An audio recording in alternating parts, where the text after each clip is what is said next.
Violence consumes everything it touches, and the innocent live in fear. Two men dedicated to justice will follow different paths.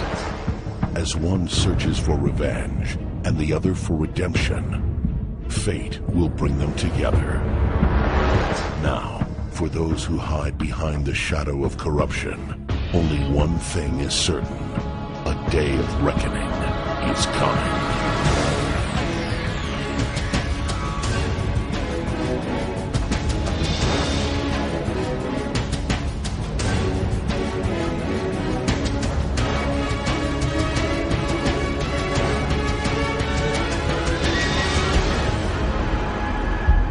From the director of The Killer and Mission Impossible 2.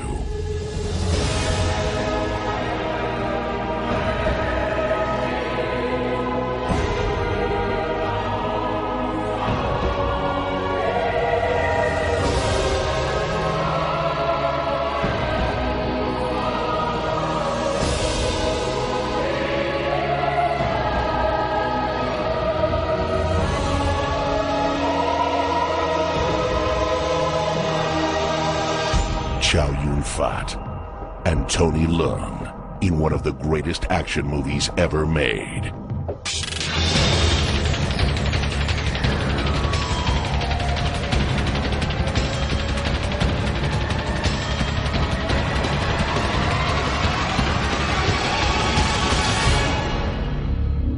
Hard-boiled.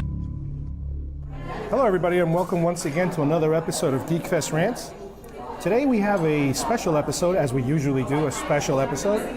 This is a format changer.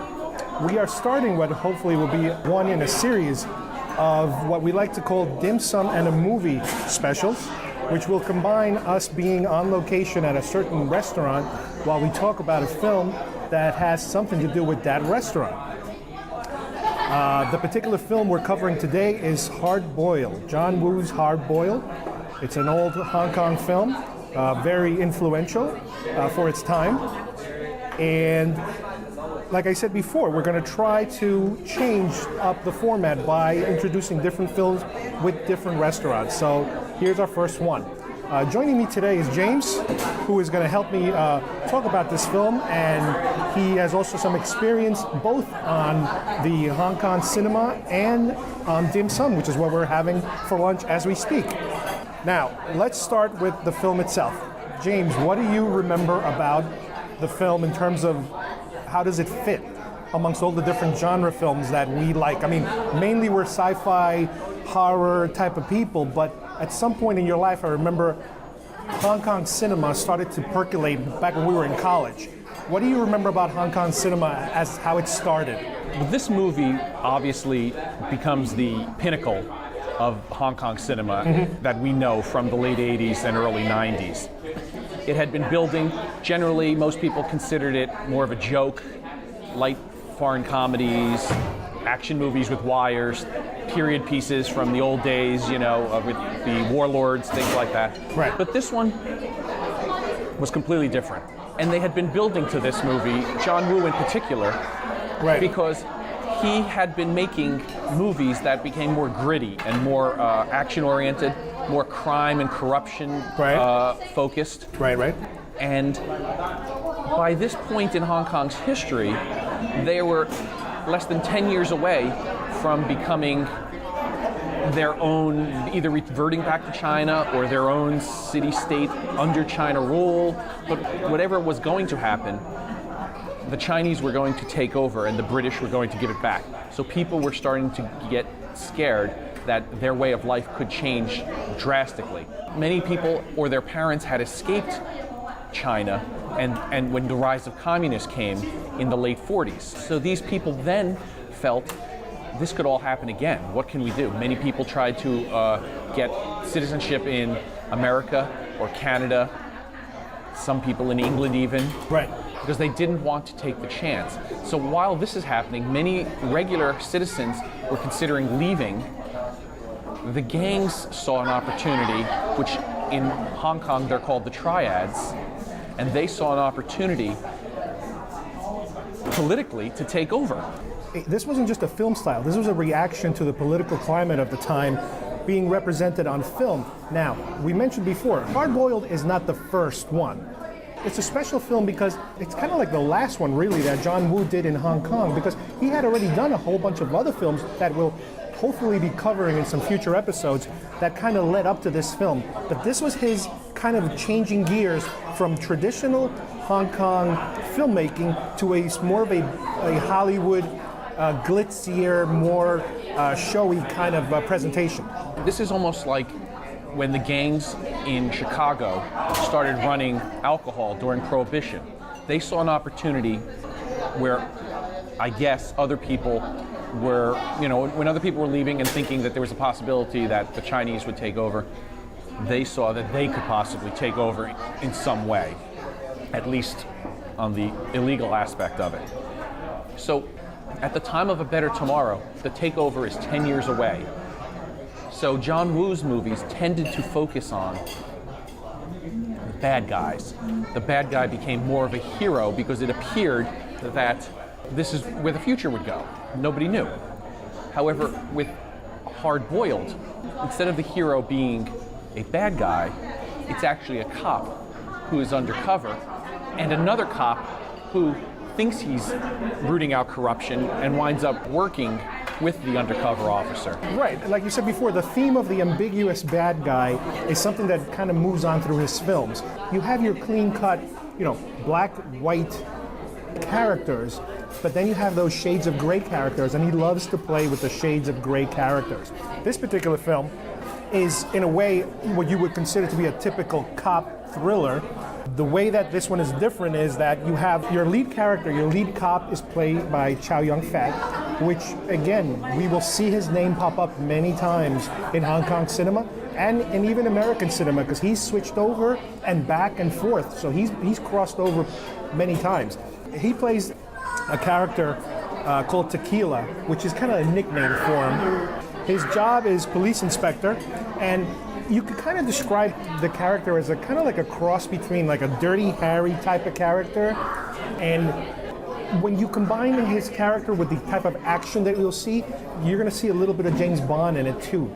It's a weird combination. It's almost like John Woo is a fan of these genres, and he's trying to mix them together, not very effectively sometimes, but it becomes a new way of filmmaking, which is, again, very popular back then.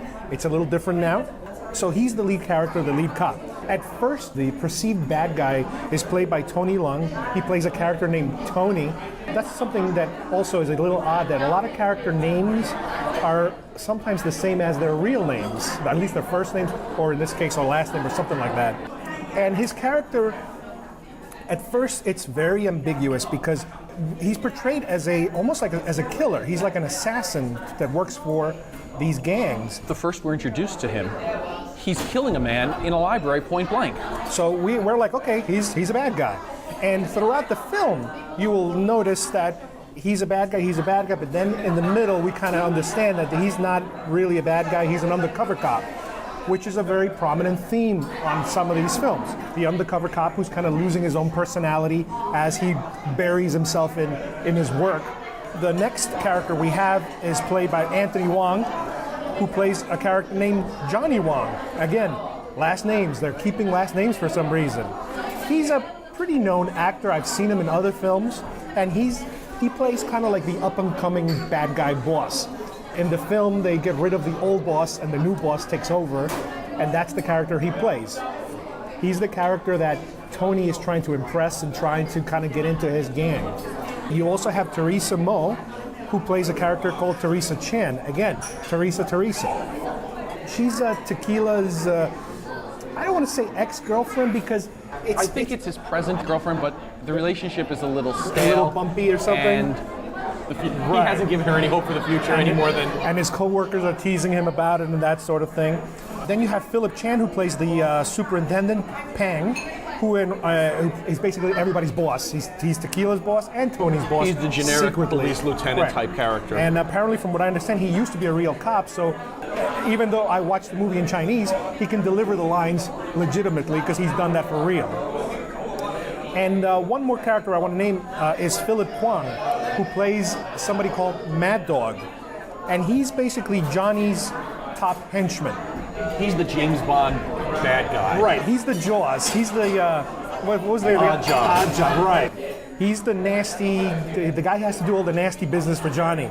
And from what I understand, his role was also kind of created because John Woo is such a fan of his work. He's an actor from the old time, Chinese martial arts films, and he was always the heavy. So it's almost kind of like a tribute that he put him on as an honor to him. Let's talk a little bit about the plot.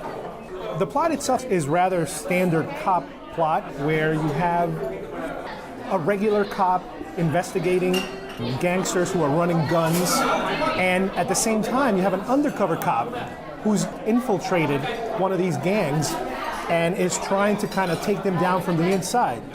And the movie goes back and forth between those two, trying to work the same case, but for the first half of the movie, not understanding that they're both on the same side. Halfway through the movie, they kind of realize and they start working together, and the movie kind of culminates in one of many big shootouts that end with what I would consider to be a happy ending, because the bad guys get caught or die, and the good guys win out in some shape or form. So the film basically opens up at the tea house, where there's apparently some kind of deal is about to go down, and there are cops, undercover cops in there, and gangsters, and things are happening. And what's unusual, or what's interesting about the tea house, is that is one of the reasons why we also picked this format to do the show, is to be at a dim sum restaurant, which is something that, James, I know you're familiar with. Explain to us what is the meaning, or what's the whole story behind dim sum and the tea houses? Dim sum is a type of food. It's not, many people think dim sum is something they see on the menu at a regular takeout Chinese restaurant, but in reality, dim sum is a style of eating. You go to a certain restaurant, they bring out various different dumplings and snacks and buns, and people just relax and they conduct business and they celebrate weekends, or they just have a nice relaxing time reading the paper. And we got into it. I had had some experience living in Hong Kong during the time this movie came out, and so it stuck with us that we still have dim sum almost regularly. I think the way it ties into this movie, the movie starts out slow. It's early morning. It looks like there's a lot of men just getting up, getting together with their friends in the morning. You don't get any impression that there's going to be any mayhem. As it turns out, there's a gun deal about to go down, and it just so happens that Tequila and his partner are at the location. Whether they knew this was about to happen or it was a coincidence, I'm not quite sure. I think they were there on purpose because they know it's probably happening. had a tip. Now, here's what I found a little weird that I've never heard of before.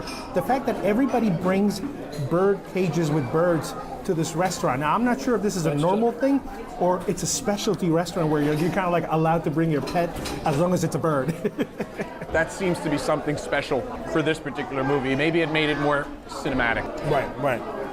Now, let me go back a little here, because the fact that this is a cop film or a thriller is not necessarily the same thing that John Woo had been doing all his life. He started out, from what I understand, in some of the old Shaw Brother films, the old karate Saturday afternoon films that we used to watch. And a little tidbit about the Shaw Brothers, they helped finance Blade Runner, which helps tie us into your We're back to dim sum again. Sir Run Shaw of the Shaw Brothers was somebody who helped finance Blade Runner. Wow. Then he moved on to comedies, apparently, which were, I guess, very trendy back then.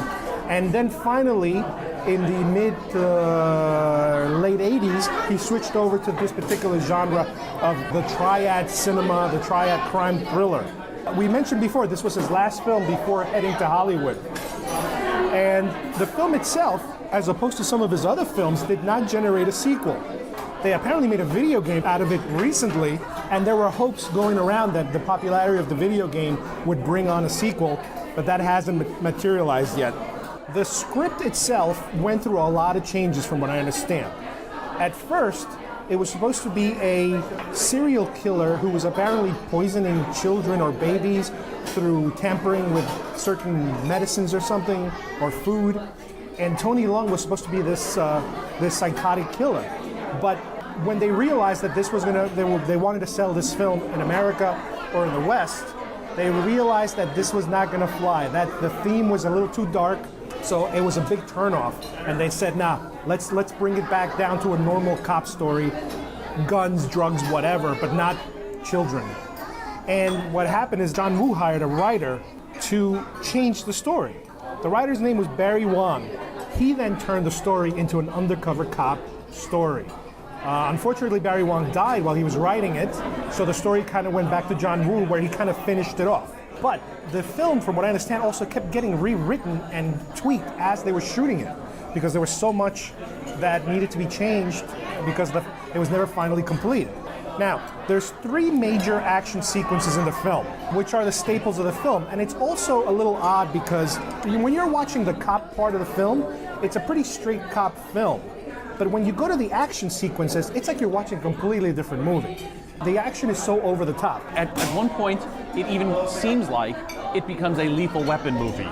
They go from being a good guy, bad guy, adversarial relationship to a buddy cop. Yeah. And not so much buddy cop where there's haha jokes, but like Lethal Weapon, there was an element of seriousness. However, it was still 2 guys, running around shooting. It almost gets a little carried away. The action is very over the top. It's James Bondish over the top sometimes, even more than that. It's almost like a dance, the kind of action sequences they have, but that is a staple of those films. That style is old. When you used to watch the old Hong Kong or the Chinese karate films, that would happen. All of a sudden a fight would break out and you would see this bizarre acrobatics take place and you're like, what am I watching here? This isn't, but that's the style. And that style carried over to the more contemporary films also. They have no problems breaking into that style in the middle of what you would consider to be a contemporary standard film. It's their staple, so it stays on. The film opens in that tea house, and everything is calm. People are relaxing, they're having tea and dim sum. But instantly it changes when the gunfights begin, and it turns into this major shootout. Innocent people getting killed, gangsters being killed, eventually a cop being killed, and then other cops being killed. And I thought it was a brilliant opening. I thought it was really exciting to watch the way they shot it. And it turned out they got the idea by seeing a building that was about to be condemned and torn down. And it had this large staircase from the top floor to the bottom. And the director thought it'd be wonderful to show a shootout with somebody sliding down the stair, the banister. They build that whole sequence around the idea of the banister. And at the time, the script wasn't even complete. They shot it anyway, and they knew that in the movie they were going to have that sequence, and they used it, and it works really well within the story of the movie. Now, some characters were created, as I mentioned before, just because of that. At one point, they realized that Johnny's character wasn't threatening enough. He was a little soft. So they decided to create the Mad Dog character. The Mad Dog character basically is the muscle behind Johnny. Sidekick, henchman. Right. Very quiet. You don't know his name through most of the movie. And it's kind of like the quiet killer, crazy guy that doesn't say much. Now, the relationship between Tequila and his girlfriend was apparently also cut down quite a lot because they felt that it slowed down the film, so they got rid of it a lot, which from what I read, it didn't make Chow Yun-fat very happy because that's a lot of his screen time. That's his face time, and he doesn't want to lose it. So what happened to kind of fix that a little bit, what they did was they created the scenes with the bartender in the jazz club, which ironically is played by John Woo himself. The director has not a cameo, but a pretty legitimate character in the film.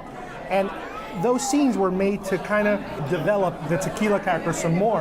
And Chow Yun-fat realized that if he had a lot of scenes with the director, odds are the director would not cut himself out of the film. So it guaranteed him more face time by agreeing to do those scenes. To introduce the jazz club, the movie opens with the credits while Chow Yun-fat is playing in the jazz club. The jazz club's a real place. During the time period of this movie, I actually lived in Hong Kong, and I spent time in the jazz club. It actually exists. And it was a nice way to start a movie that was going to be crazy roller coaster ride with a nice introduction to this character, who he is, that he actually has some depth. Right. Rogue cop. Now, the fact that it's a jazz club is not a random thing. John Woo apparently is a big jazz fan, And in some of his previous films, he tried to make the lead character, by coincidence, once again, Chow Yun-fat, a sax player. But he was kind of talked out of it by one of the producers, so he wanted to, at some point, return to having one of his main characters be a musician of some sort. So in this film, he was able to do that. The score itself, he hired a jazz artist, Michael Gibbs, to actually write the score. And again, he stayed with the jazz theme because he's a big fan, apparently. And one of the important things about the film also is that the way that Tony communicates with his boss is through a series of musical notes that it just happens that Tequila's girlfriend is able to kind of interpret them for the boss. That's the code to get into the computer. Right, and that's the code that how he tells him what's going on, and he keeps telling to tell your cop to back off because he's gonna screw up the investigation. But you do see this musical jazz theme underneath the film.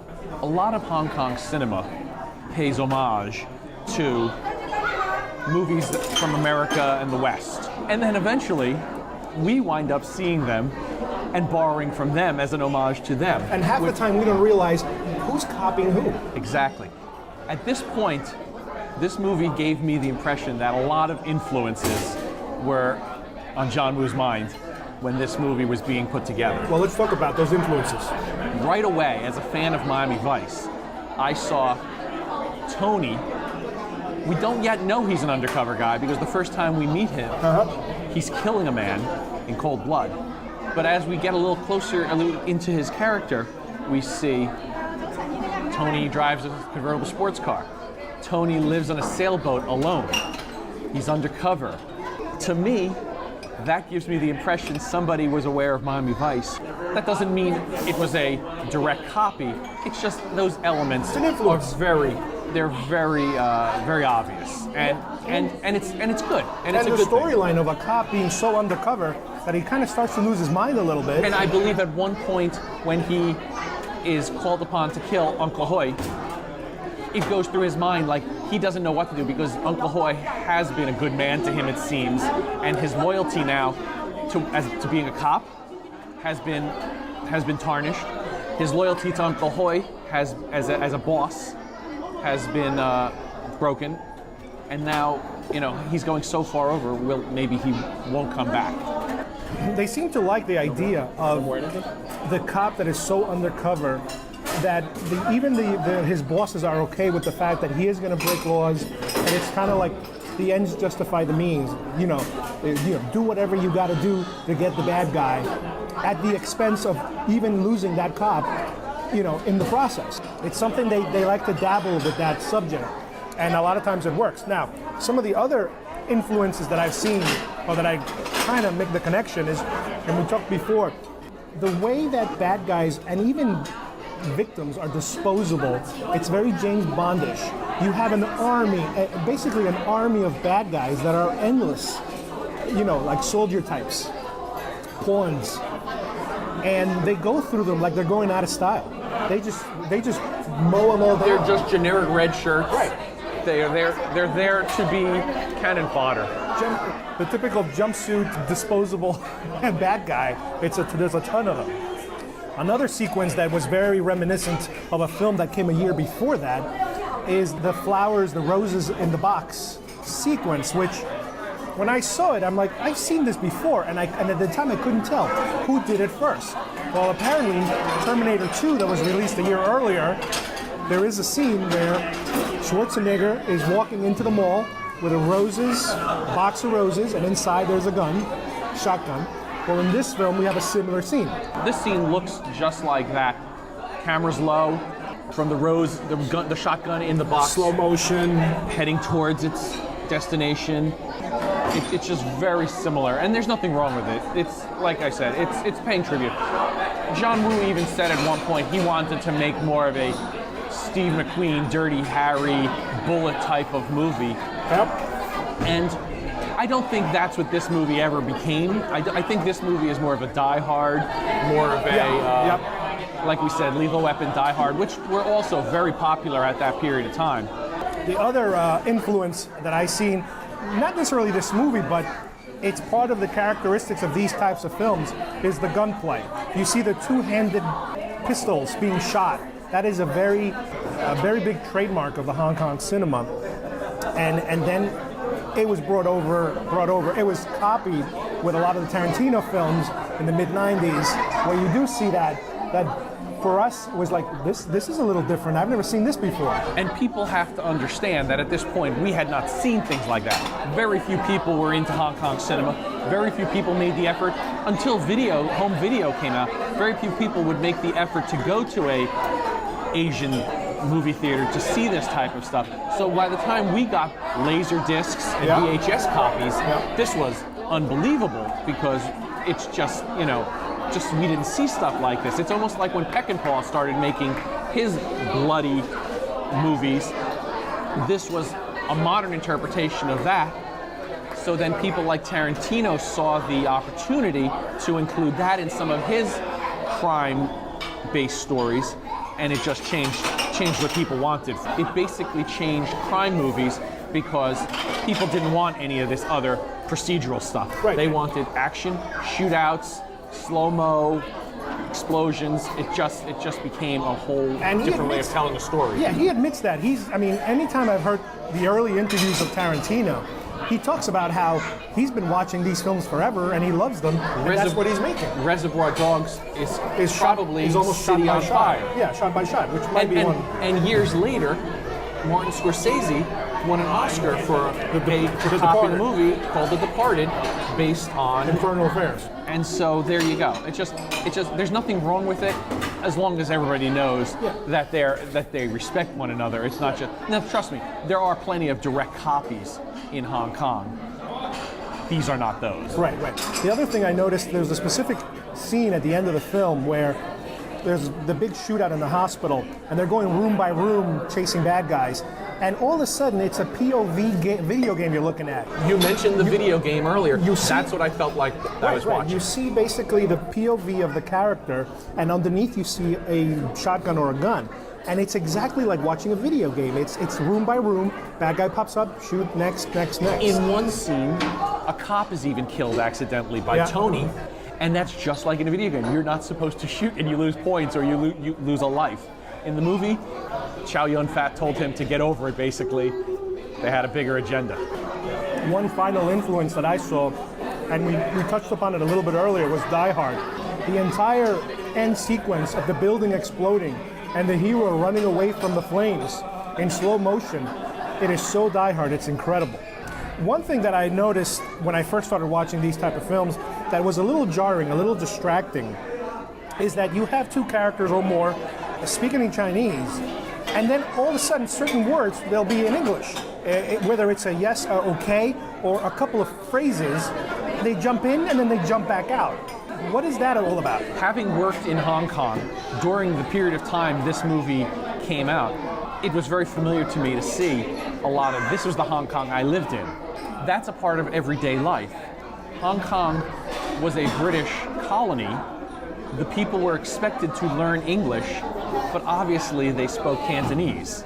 So what happens is, like when you go to any country or a situation where there's broken English or broken Spanish if you're in certain countries, certain words there are no translation, and then other times it just comes out that way, especially in professional environments, which a police department would be, a business office, some things like that. Now, people in Hong Kong are obviously able to speak both. Most people who are professionals can speak English pretty well. They've gone through the educational system.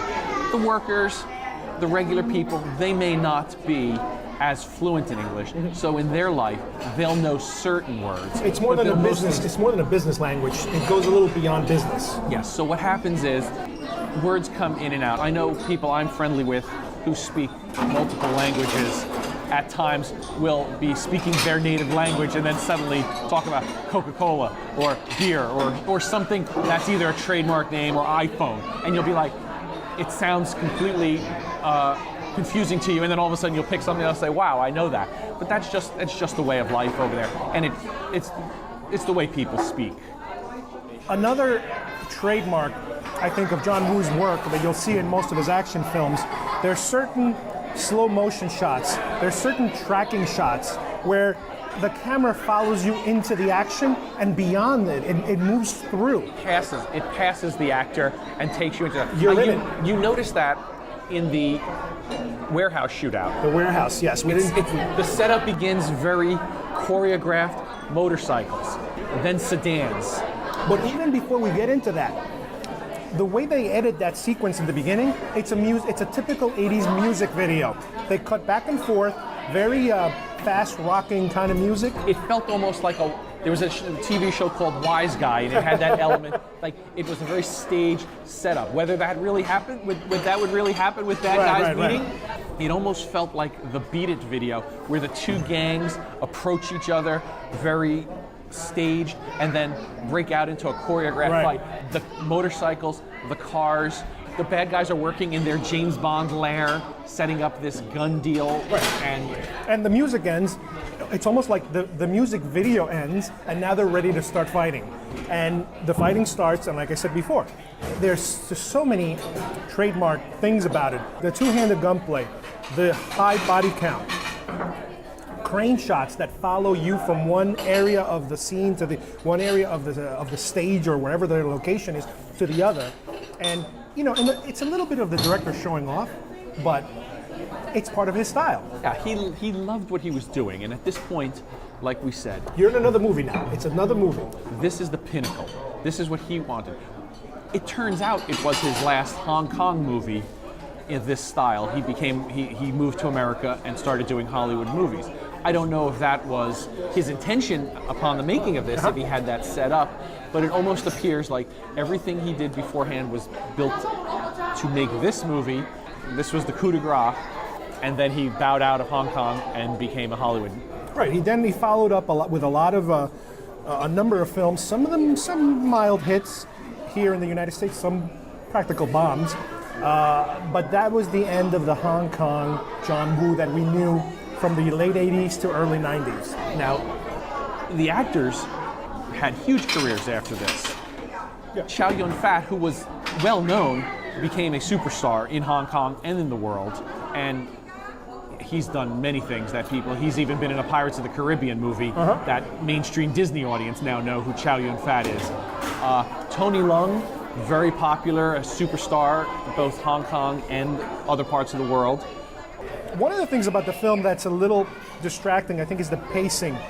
The film is a pretty long film, and there are certain areas where it kind of slows down a little too much. The main area I'm thinking about is when they're in the morgue scene, when they're trapped in that room. And I know it's there to kind of develop the friendship between these two characters more. There's a little, back and forth banter that goes on, but the entire sequence just takes too long. While this whole hospital is going berserk and things are exploding and people are getting shot all over the place, they're trapped in a room, and that should have been maybe a 30-second or a minute long, but it felt like it was like a good 10-15 minutes. I felt by the time they had their meeting on the sailboat and they realized who they are and what they wanted to accomplish and the type of people they really were, that's where I felt they had their relationship. And the rest in the morgue scene you mentioned was almost, again, another James Bond style.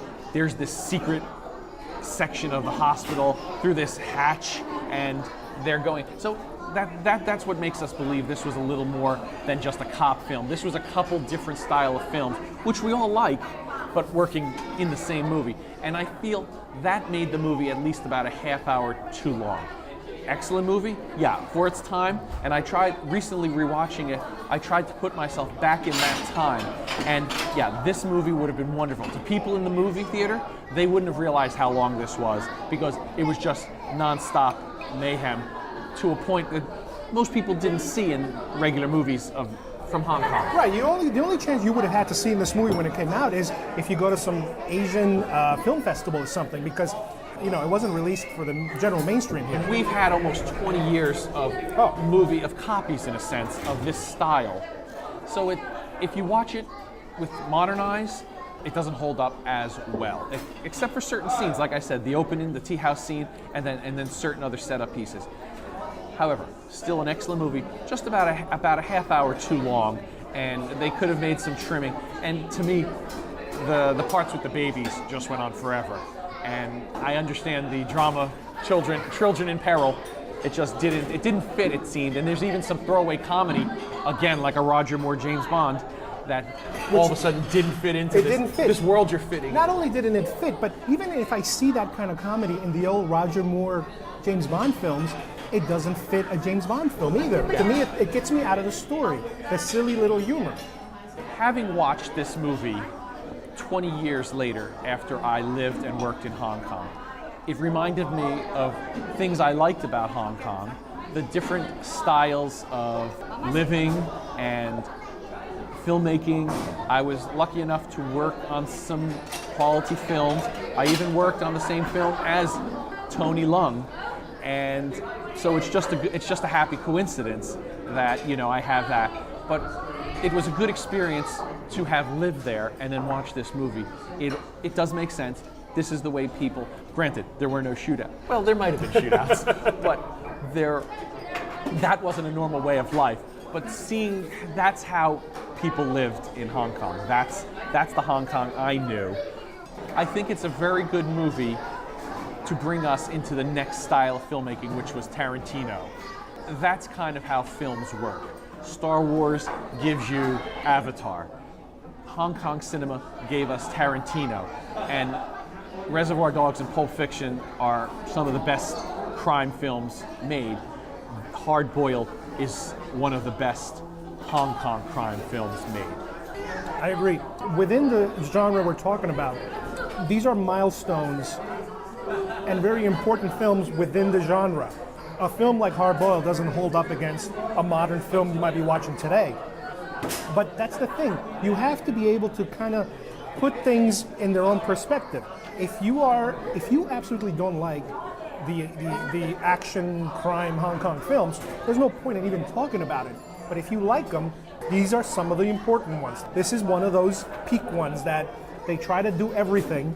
They don't succeed at doing everything, but they are very important films. So where will our next meeting be? Das Boot at the Brauhaus? Funny you mentioned Das Boot because there's a Blu-ray edition that's about to come out, and I hear it's about a 35-hour director's cut. I'm sure we'll both gain 35 pounds watching some of these Blu-ray director's cuts that are coming out in the near future. Well, we hope you enjoyed this different version of Geekfest Rants. We hope to have some future episodes like this, continuing with Hong Kong cinema, and possibly moving on to different countries and different types of films, and different locations of restaurants. So like James said, next thing you know, we'll be at a German or a Greek or a Spanish restaurant talking about some other films that hopefully you'll like. James, thank you for joining us. Thanks for having me. And we'll see you guys next time on Geekfest Rants.